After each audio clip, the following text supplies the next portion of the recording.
आपल्या जीवनामध्ये पितासो आहे, तो नेहमी आदर करण्याजोगा आहे. म्हणून या जगामध्ये मी तुम्हाला सांगेन की तुमचे आईबाप कुठेही जरी असले, so this is the day. हा फक्त तुमचा सन्मान नाही, त्यांचा पण सन्मान आहे.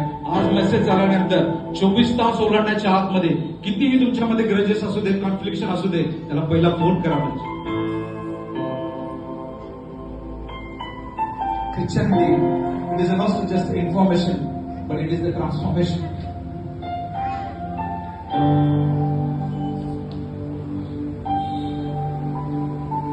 माहितीमध्ये जीवन नाही. म्हणजे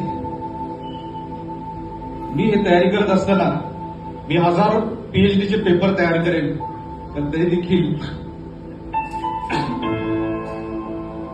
मला देखील वाटेल की परमेश्वरा, एक चांगला बाप बनण्यामध्ये, एक चांगल्या बापाला अनुभवण्यामध्ये माझं देखील जीवन कुठेतरी कमी पडलं.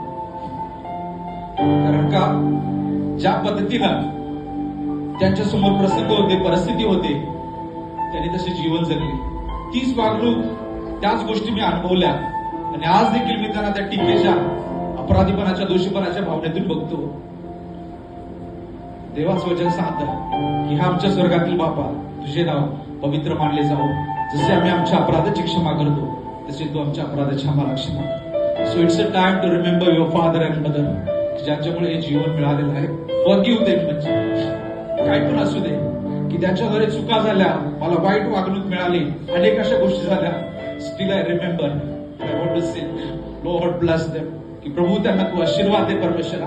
कारण मी देखील या जगामध्ये परिपूर्ण असा बाप नाही, माझ्यामध्ये देखील कितीतरी चुका आणि उणीवा आहेत. तू जर प्रभू जर विचार जर केला, आत्ताच माझा न्यायनिवाडा करून मला तू दोषी ठरवू शकतोस, माझ्यावरती संकट ओढवू शकतोस, तर तरी देखील तू आज मला सहन करतोस. So it's a time to remember father, त्यांना आशीर्वाद दे. So this was the definition. आणि सहजरित्या माझ्या अंतःकरणामध्ये आला आणि म्हणते की प्रभू मी तुझे उपकार मानतो. कारण का आज मला कळत आहे की बाप आपल्या जीवनामध्ये काय असतो, की ज्याची निर्मिती देवाने केलेली आहे आणि आपल्या जीवनामध्ये ठेवलेला आहे. म्हणजे ज्यांच्या डोक्यावरून आई वडिलाचे हात निघून गेलेत ना, अशा संततीला विचारा बाप काय आहे. एक दिवशी एक देवाचे सेवक असेच